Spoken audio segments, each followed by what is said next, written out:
Sveiki, su jumis Rūta. Šiandien video 3 korekcijos ant vienos klientės, ant tos pačios klientės rankų ir filmuota buvo ir manikiūrai daryti pradedant nuo pavasario, gal pavasario pabaigoje ir vasaros pradžioje. Šiek tiek pakalbėsim ir pamatysite, kaip įtakoja orai dangos laikymasi. Tai pirmasis manikiūras, kaip sakiau, pavasario pabaigoje galite matyti, kad danga visur gerai laikosi, nėra didelių atšokimų. Kas būdinga šitai klientai, ne tik šitai, bet kaip pati pastebėjau ir kitom mano klientėm, tai vasaros metu vis tiek labiau prakaituojam ir labiau drėksta rankos automatiškai, irgi drėgmė iš nago išsiskiria į paviršių ir vasaros metu danga nesilaiko taip gerai kaip kitų sezonų metu. Gal pas kitas klientės ir nėra to tokio ryškaus drėgmės išsiskyrimo iš nago plokštelės ir danga, laikosi plius minus geriau, bet pas šitą klientę tikrai pastebėjau, pas ją ir taip rankos yra linkę į tą, nėra hiperhidrozės, bet drėgnesnės rankos ir vasaros metu tikrai tos drėgmės jautėsi daugiau. Ir, pastebėjau, kad danga laikėsi prasčiau negu kitų metų. Šiaip visi veiksmai yra standartiniai, nieko kažko kardinaliai nekeičiau, medžiagų irgi naudoju tas pačias. Tai pirmiausiai nuėmus dangos paviršių palyginu likusios medžiagos kiekį, pašiaušiu ataugusio natūralaus nago paviršių, nuvalau odeles, nuvalau visas dulkes nuo nago ir iš po odelių ir, standartiškai tepu bazę kaip pagrindą po kitą medžiagą, kurią dabar matote ir kurią naudoju, tai yra bottle gelis. Tai bottle gelis iš AliExpresso. Užbėgant už akių, galiu pasakyti, taip, aš kai kurias medžiagas naudoju kinietiškas, iš AliExpresso ar iš kur. Tikrai nenoriu įveltis į kažkokias diskusijas, kad tai galima, negalima. Vieną dalyką, ką aš darau, tai aš kaip pagrindą naudoju bazę ir bazę visą laiką renkuosi profesionalią. Tai mano pasirinkimas, o realiai kiekvieno teisė rinktis, ką naudoti. Taip, bazę, kuri turi tiesioginį kontaktą su natūralia plokštele, aš renkuosi profesionalią, kad būtų sertifikuota, o visą kitą lakus ir gelius aš jau naudoju ir kinietiškus, ir ne tik. Ir dabar galite matyti, kaip atsilaikė šis bottle gelis, ne tik bottle gelis, tai įtaką laikymuisi turi ir bazė, kurią mes kaip pagrindą tepame.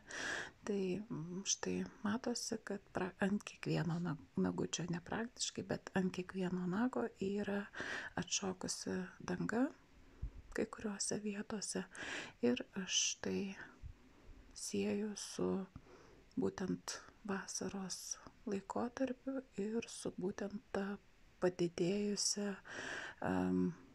padidėjusiu prakaitavimu, padidėjusiu drėgmės išsiskyrimu iš mūsų kūno.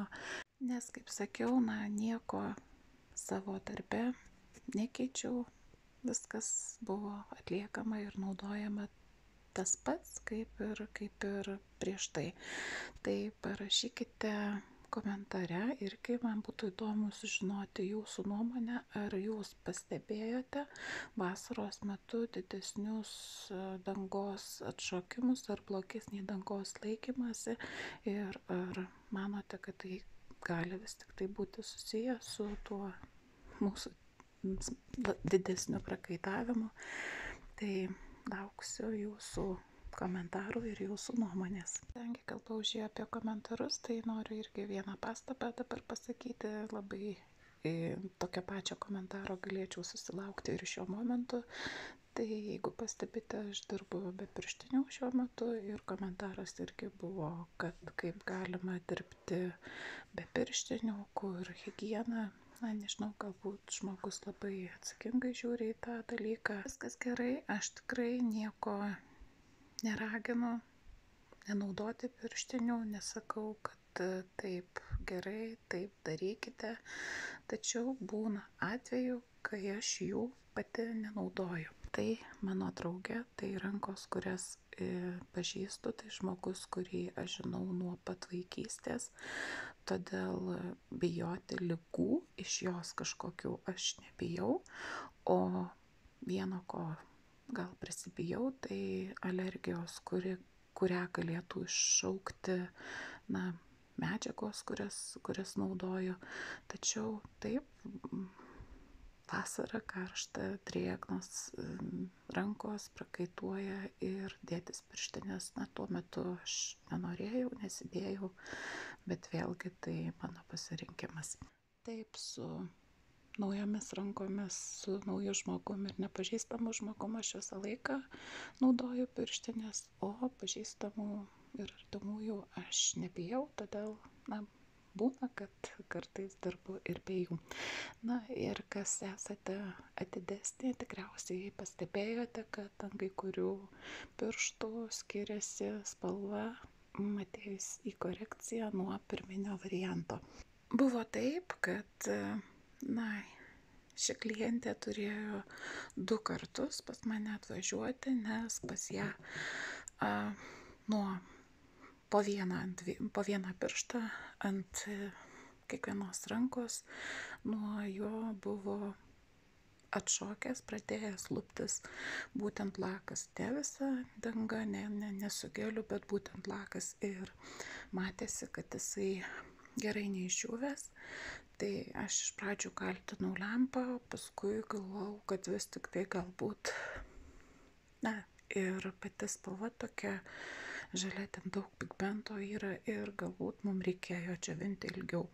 Tai vieną kartą padengėm tą pačią spalvą, kaip ir pirminėme variante, ir vėl jisai atšoko, tada jau kai antrą kartą atvažiavo, tada perlakavom net ir kitą spalvą. Tai dėl to sakau, yra tas skirtumas.